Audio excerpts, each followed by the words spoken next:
जय महाराष्ट्र मंडळी. एक काळ असा होता जेव्हा मुंबईत आणि महाराष्ट्रात मातोश्रीवरून निघलेला जो निर्णय, जो आदेश आहे, संपूर्ण राज्याचं राजकारण त्या निर्णयावरती अवलंबून राहायचं. आदरणीय बाळासाहेब ठाकरेंचा एक शब्द शिवसैनिकांसाठी अंतिम शब्द असायचा. पण आज 2026 मध्ये तीच शिवसेना एका अत्यंत कठीण आणि आपल्या अस्तित्वाच्या लढाईतून जात आहे. एकनाथ शिंदेच्या ऐतिहासिक बंडानंतर उद्धव ठाकरेंनी पक्ष पुन्हा उभा करण्याचा आटोकाट प्रयत्न केला.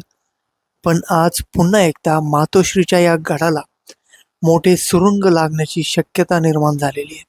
सध्या राजकीय वर्तुळात एकच चर्चा जोरात सुरू आहे, ती म्हणजे ऑपरेशन टायगर.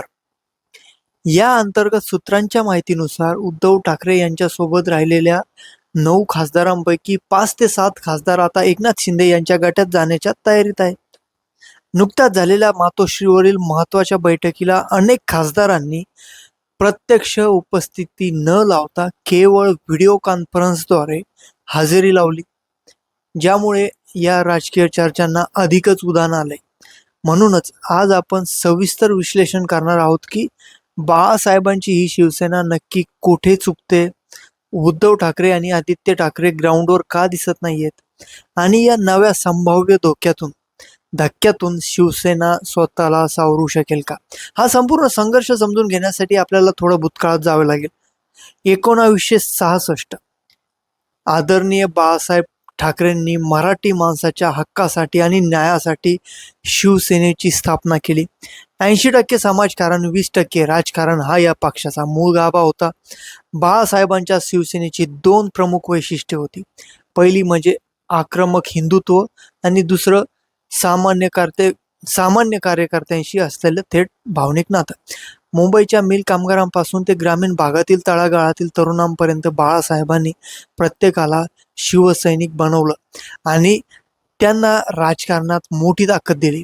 छगन भुजबळ, नारायण राणे आणि नंतर एकनाथ शिंदे यासारखे मातब्बर मोठे नेते त्यांनी जमिनीवर म्हणजेच ग्राउंड लेवलवरून त्यांना मोठं केलं. पक्षांची रचना अशी होती की सामान्य कार्यकर्त्याला सुद्धा नेहमी वाटायचं की मातोश्री आपली पाठ राखायला खंबीरपणे पाठीशी उभी आहे. पण काळ बदलला आणि 2012 मध्ये बाळासाहेबांच्या निधनानंतर पक्षाची पूर्ण धुरा उद्धव ठाकरेंकडे आली. उद्धव ठाकरेंची काम करण्याची पद्धत बाळासाहेबांपेक्षा पूर्णपणे वेगळी, शांत आणि काहीशी कॉर्पोरेट पद्धतीची राहिली. 2019 मध्ये जेव्हा शिवसेनेने भाजपची साथ सोडून काँग्रेस आणि राष्ट्रवादी सोबत महाविकास आघाडी स्थापन केली, तिथूनच पक्षाच्या अंतर्गत रचनेत नाराजीची ठिणगी पडली, ज्याचा मोठा स्फोट शेवटी 2022 मध्ये एकनाथ शिंदेच्या बंडानं झाला. आता आपण सध्याच्या परिस्थितीचा आणि ग्राउंड रिपोर्टचा विचार करूया. 2022च्या बंडानंतर शिवसेनेचं मूळ नाव आणि धनुष्यबाण हे चिन्ह एकनाथ शिंदे यांच्याकडे गेलं. त्या काळात उद्धव ठाकरेंना जनतेची मोठी सहानुभूती नक्कीच मिळाली होती. लोक त्यांच्या मागे होते, ठाकरेंच्या मागे. पण राजकारणात केवळ सहानुभूती काम करत नाही. निवडणुका जिंकावा लागतात आणि सहानुभूतीवर निवडणुका जिंकत नसतात.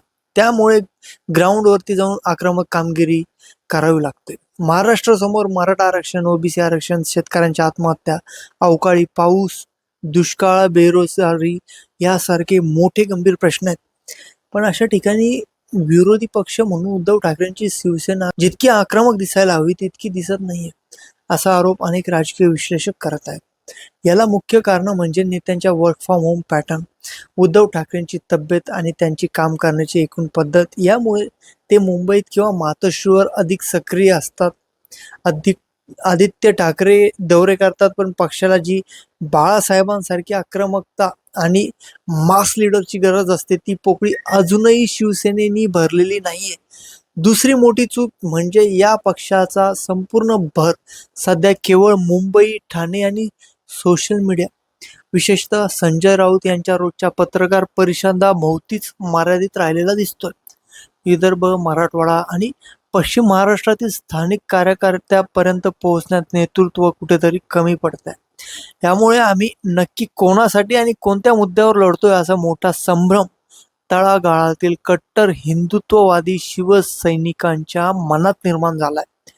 याच पार्श्वभूमीवर आता ऑपरेशन टायगर आणि नव्या बंडाची शक्यता वर्तवली जाते. सत्ताधारी पक्षांच्या नेत्यांनी जर असा दावा केलाय की शिवसेना उद्धव बाळासाहेब ठाकरे यांचे पक्ष 2029 पर्यंत पूर्णपणे संपुष्टात येईल आणि त्याचे उरलेले खासदारही पक्ष सोडतील, या चर्चेला कारणीभूत ठरली ती मातोश्रीवर झालेली नुकतीच बैठक, जेथे 9 पैकी केवळ 4 खासदार प्रत्यक्ष उपस्थित होते आणि 5 खासदार अनुपस्थित राहिले. जरी संजय राऊत सांगत असेल की सर्व खासदार पक्षासोबत खंबीरपणे उभे आहेत, तरी खासदारांच्या मनात स्वतःच्या राजकीय भविष्याबद्दल भीती आहे. कोणत्याही खासदाराला आपल्या मतदारसंघात विकास कामांसाठी आणि निधीसाठी केंद्राच्या व राज्याच्या सत्तेची गरज असते. शिवसेना सध्या सत्तेपासून पूर्णपणे दूर आहे आणि जर भविष्यातही त्यांना सत्ता मिळवण्याची चिन्हे दिसत नसतील तर स्वतःचे राजकीय भविष्य सुरक्षित करण्यासाठी हे खासदार एकनाथ शिंदेच्या शिवसेनेत प्रवेश करू शकतात असा अंदाज आहे. मग आता सर्वात मोठा प्रश्न पडतो की उद्धव ठाकरेंच्या शिवसेनेचा गेम ओव्हर झालाय की ते याही संकटातून फिनिक्स पक्षासारखी पुन्हा भरारी घेतील, असे प्रश्न आहेत. राजकारणात कोणतीही गोष्ट कायमस्वरूपी नसते. शिवसेना नक्कीच सावरू शकते, पण त्यासाठी त्यांना तातडीने मातोश्री सोडून जनतेत यावं लागेल, ग्राउंडवरती काम करावं लागेल. उद्धव ठाकरे आणि आदित्य ठाकरेंना मुंबई बाहेर पडून महाराष्ट्राच्या कानाकोपऱ्यात प्रत्येक जिल्ह्यात स्वतः फिरावं लागेल आणि जनतेच्या सुखदुःखात थेट सामील व्हावं लागेल. तसेच जुने नेते सोडून जात असतील तर ग्रामीण भागातील तरुण, आक्रमक आणि वक्तृत्व लाभलेल्या नवीन चेहऱ्यांना समोर आणावे लागणार, जे ग्राउंडवर पक्षांची धग जिवंत ठेवू शकतील अशी लोक सापडावे लागणार शिवसेनेला. सर्वात महत्वाचं म्हणजे आमच्या सोबत गद्दारी झाली हे भावनिक काळ आता लोक विसरू लागलेले, कोणालाच काळजी नाही त्या गोष्टीची. त्यामुळे हे रडगाणे सोडून आम्ही सत्तेत आलो तर महाराष्ट्रातील बेरोजगारी, उद्योग, बाहेर जाणे आणि शेतकऱ्यांचे प्रश्न कसे आम्ही सोडवू याचा ठोस अजेंडा जनतेसमोर ठेवावा लागेल. बाळासाहेबांनी रक्ताचं पाणी करून उभा केलेला हा पक्ष आज इतिहासातील सर्वात मोठ्या वळणावर उभा आहे. जर पुन्हा एकदा खासदारांनी ही साथ सोडली तर उद्धव ठाकरेंसमोर पक्षांचे अस्तित्व टिकवण्याचे फार मोठे आव्हान असेल. पण मराठी माणसांनी कट्टर शिवसैनिक अजूनही ठाकरेंसोबत भावनिकदृष्ट्या जोडलेला आहे, हे सुद्धा नाकारता येणार नाही. तर मित्रांनो, तुम्हाला काय वाटतं, ऑपरेशन टायगर यशस्वी होईल का? उद्धव ठाकरे या संकटातून शिवसेनेला सावरू शकतील का? तुमचे मत आम्हाला खाली कमेंट करून नक्की सांगा. व्हिडिओ आवडला असेल तर लाईक करा, शेअर करा आणि अशाच सखोल राजकीय विश्लेषणासाठी आमच्या चॅनलला सबस्क्राईब करायला विसरू नका. जय हिंद, जय महाराष्ट्र. मी मंगेश हुसे. धन्यवाद.